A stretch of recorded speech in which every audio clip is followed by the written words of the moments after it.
Holmes pulled no punches with his thoughts on the bosses of energy companies as he discussed Liz Truss' reported £2,500 cap on energy prices.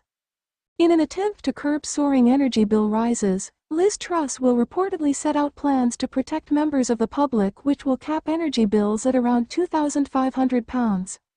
However, there has been no word on just how long these supposed plans will last, but it is widely believed the money will come from government borrowing.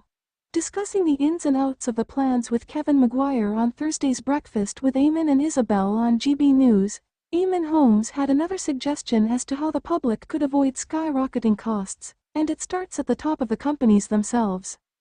Sharing his thoughts on the ongoing energy bills mayhem, Eamonn suggested bosses and shareholders should instead divide up the profits they're making. BP, for instance, announced its underlying profits had tripled to $8.5 billion, £6.90 billion, between April and June as a result of high oil prices, the biggest quarterly profit in 14 years. Shell also recorded a record-breaking profits in the second quarter of the year, boasting around $11.5 billion. Putting this to Kevin, Eamonn ranted, "I want your opinion, Kevin, as well. Which is the moral responsibility of big industry? Does big industry have any moral conscience?" He pondered.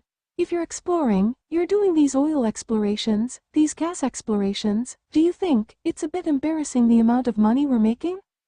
And we like a few quid, we like a bit of that, but this is just embarrassing.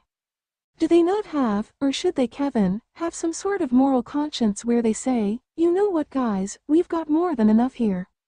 Have some of what's on our table?" Eamonn quizzed, prompting Kevin to agree. Kevin weighed in. "Well, I believe they should, but often they don't because they owe their primary legal responsibility to their shareholders. They're doing very, very well out of it. We've seen it with BP, we're seeing it with Shell, we've seen it with Centric, the owner of British Gas, which reintroduced dividend. It's why the government has to step in and represent everybody else, the ordinary people, the people of Britain. That is the only way to do it. I think Liz Truss, is making a mistake by not raising the windfall tax she's inherited from the PM."